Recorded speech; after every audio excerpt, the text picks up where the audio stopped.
E aí, galera, tudo bem com vocês? Vamos aí para a nossa segunda aula de retomada de conteúdos, tá bom?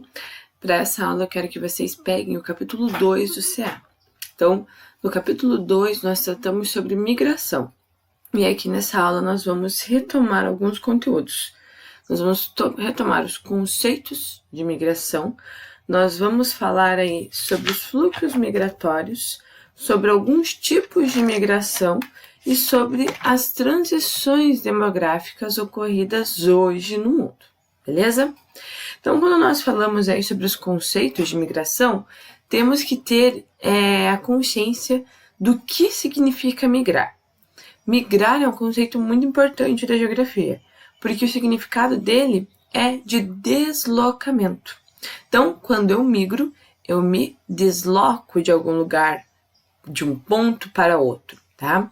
Quando nós falamos em migrar, nós podemos falar em uma migração de um país para o outro, de um continente para o outro, como podemos falar da migração pendular, por exemplo, que é a saída de um indivíduo de casa em um determinado ponto do dia para cumprir uma rotina de trabalho ou estudo em um outro ponto da cidade ou em outro município e volta no final do dia para sua casa.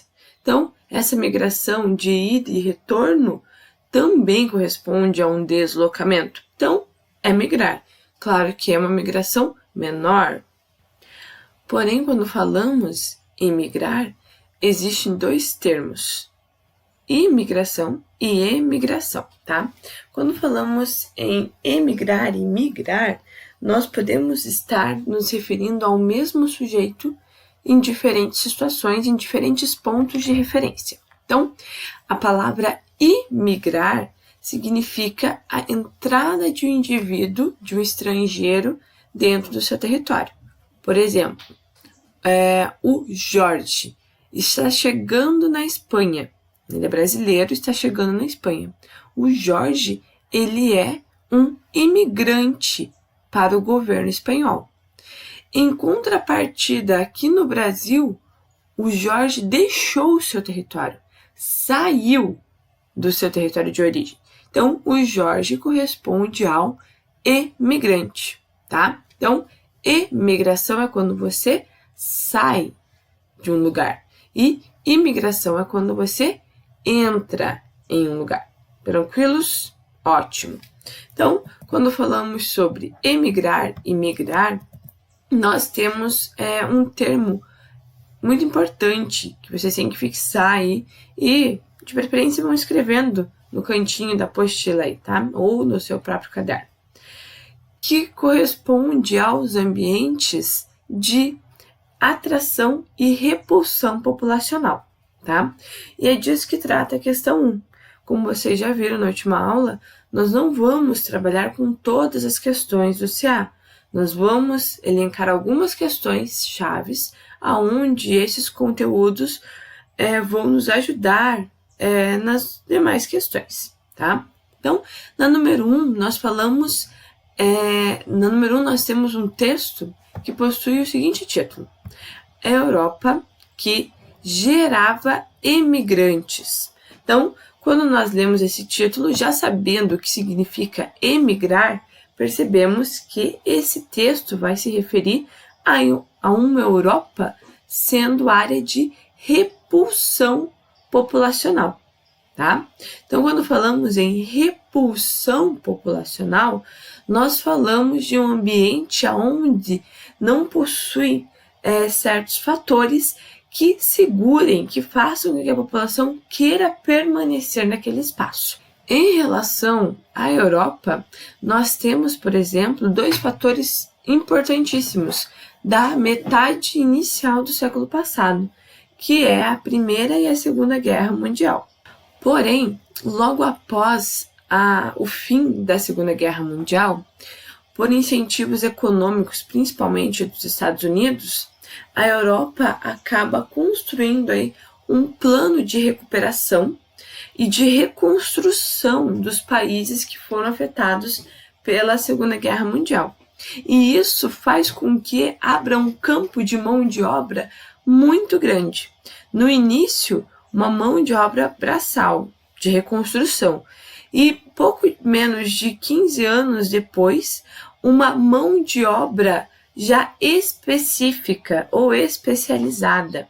Então, hoje, a Europa e os Estados Unidos também se concentram aí os maiores polos de atração populacional. Então, vejam, nós podemos ter aí em um ambiente uma área de repulsão e depois, dependendo dos fatores, do contexto, uma área de atração populacional. Beleza? Tranquilos? Pegaram os conceitos? Entenderam? Compreenderam? Ótimo. Vamos lá para a questão número 3. A questão número 3, ela vai tratar, vejam aqui, dos fluxos migratórios. Quando falamos em fluxos migratórios, nós falamos em motivos que vão ocasionar uma área de atração ou repulsão populacional, como a gente falou na questão anterior. Então, nós dividimos esses motivos em 3: fatores econômicos, fatores naturais e fatores sociopolíticos. Quando nos referimos a fatores econômicos, geralmente a migração ela é espontânea. Por quê?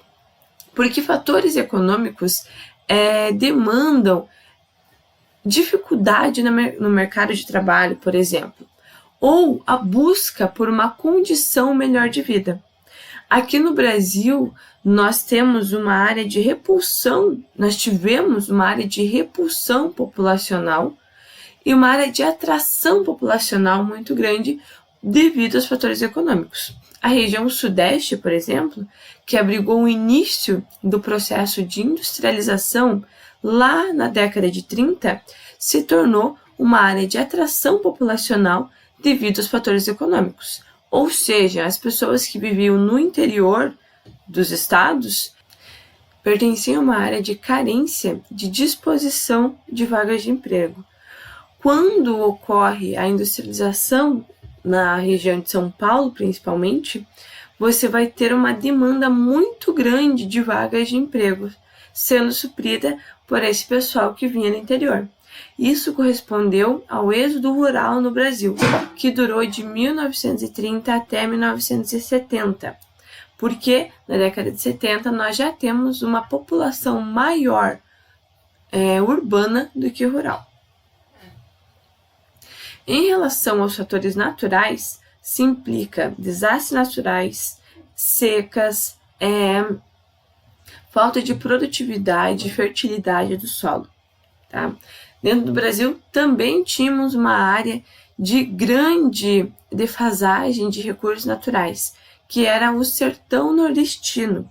Então, um fluxo muito grande de nordestinos migrou primeiro para a região nordeste por conta do ciclo da borracha, depois para a região sudeste e a região de Brasília, onde foi construído o nosso Distrito Federal, por conta da carência de recursos naturais, principalmente a seca e aí, posteriormente, a infertilidade do solo.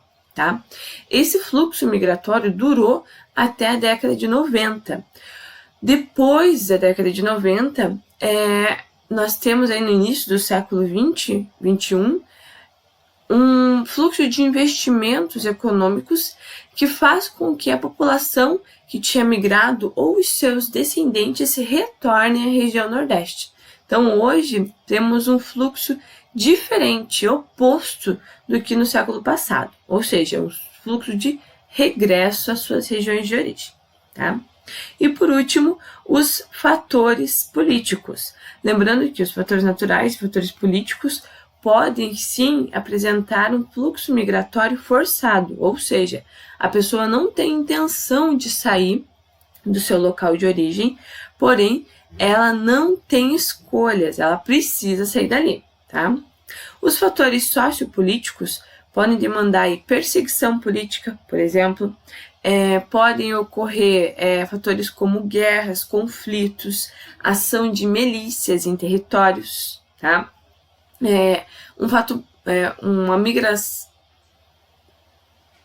Uma situação bem singular foi a questão de Nelson Mandela. Nelson Mandela teve que sair da África do Sul por um determinado momento, foi para um país vizinho por conta da perseguição política, tá? Quando nós falamos nesses fluxos migratórios, nós vamos ter as modalidades de migração. E isso vai estar lá na página 17, no exercício 5. O exercício 5 fala sobre uma migração de pessoas formadas em áreas de alto nível de habilidade. Essa migração, ela corresponde à migração de cérebros. Esse fluxo migratório corresponde aí à ação, à falta de oportunidades e possibilidades de trabalho em áreas técnicas específicas, fazendo com que a pessoa, logo após formada, deixe o seu território e vá atuar em um país onde lhe ofereça melhores condições e oportunidades de trabalho. Esse tipo de migração não é interessante para o país que repele a população. Por quê? Porque o gasto com a educação nos anos iniciais, no ensino fundamental e no ensino médio, é muito alto, muito custoso para o governo. Quando essa pessoa passa de estudante para produtor de tecnologia, por exemplo, seria o momento onde ele traria rentabilidade para o país. E é nessa fase, é nesse período que essa pessoa, que esse indivíduo, deixa o seu país de origem, arcando aí o país com o prejuízo da perda desse profissional, tá? Quando falamos nessas migrações de cérebros, os principais pontos correspondem aí aos Estados Unidos e à Europa. A África hoje corresponde ao país ao continente que mais perde migrantes para essa modalidade, tá? Lembrando que dentro dessa modalidade de fuga de cérebros há a questão da economia, dos fluxos de dinheiro que vão ter aí entre o país de origem e o país de destino.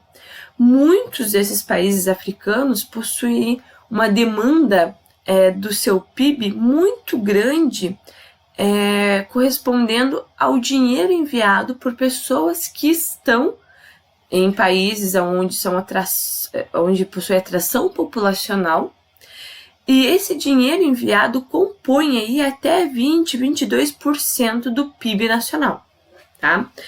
Para o país que está recebendo essa pessoa, isso não é interessante também. Por quê? Porque a ideia é que essa pessoa gaste o seu dinheiro dentro do território onde ela está trabalhando. Em contrapartida, esse dinheiro vai sair e vai suprir a demanda econômica de um estado, de um terceiro território. Beleza? Tranquilos?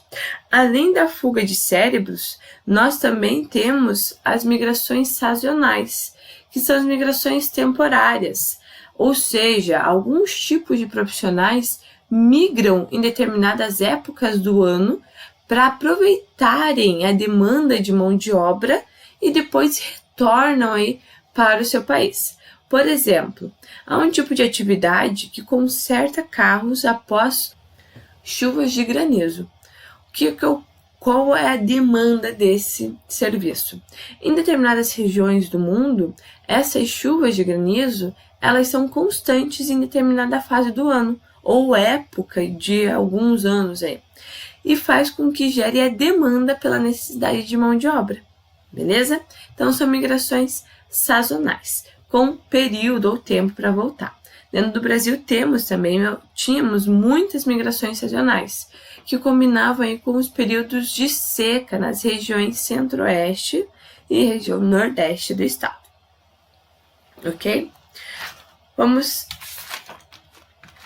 para o nosso último conteúdo, lá na página 19. O nosso último conteúdo está falando sobre a transição demográfica. E para a gente falar sobre isso, eu quero que vocês se atentem aos dados da Europa, tá? Então, o que corresponde aí à transição demográfica?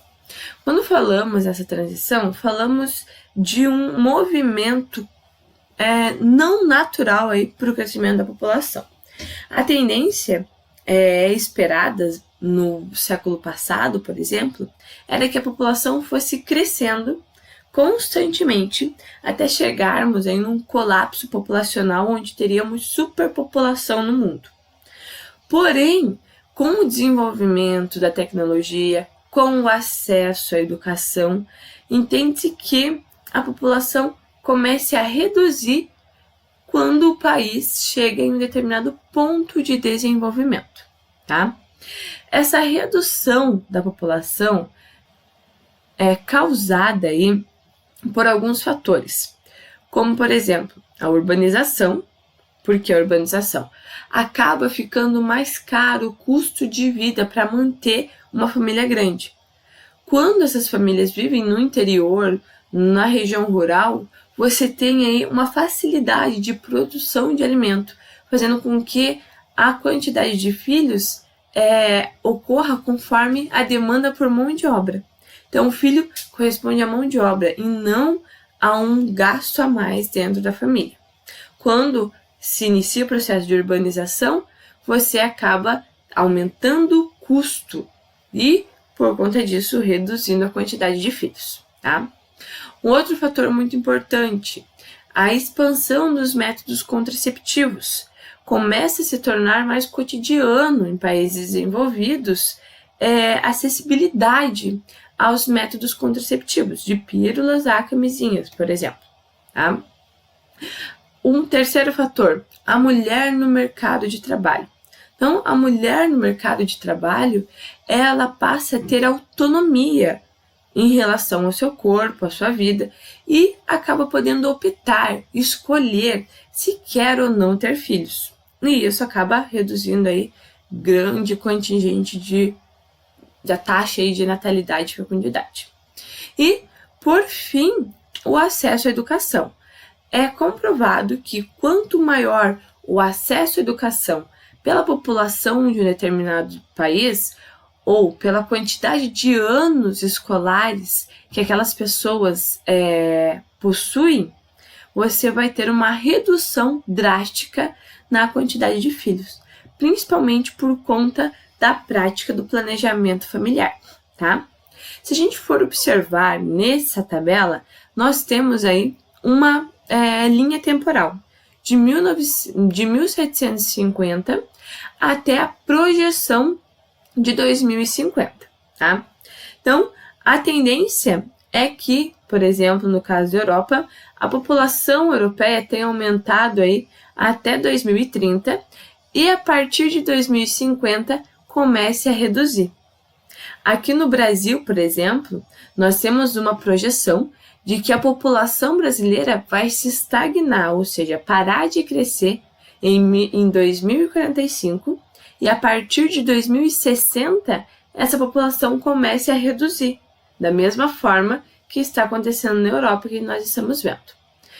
Em contrapartida, nós vamos ver que todos os outros continentes continuam aumentando a sua população. Então, a fase de transição demográfica, ou seja, uma fase de mudança de um período de crescimento populacional para um período de redução da população, vai acontecer primeiro no continente europeu. Como a gente já sabe, já está acontecendo em alguns países, como a Alemanha, por exemplo. Tá? Não é só no continente europeu que nós temos essa redução, essa transição demográfica. Na América, nós temos o caso do Canadá.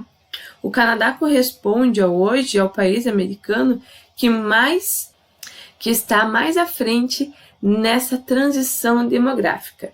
Então, a população canadense está reduzindo aí desde 2010. O que o governo está fazendo quanto a isso? Está incentivando o processo de migração para o Canadá. Então, ele incentiva com planos. Então, o governo incentiva com auxílios financeiros pessoas que têm interesse de ir para o Canadá e terem filhinhos canadenses, tá bom? Então, a transição demográfica é algo que vai chegar na maior parte dos países, demandando apenas aí do seu nível de desenvolvimento. Tranquilos? Então, realizem todas as atividades. Quem não fez ainda, Por gentileza, faça atividade 1 até a 9 no caderno e realize também a atividade do dispositivo 1. Beijo e até a próxima aula.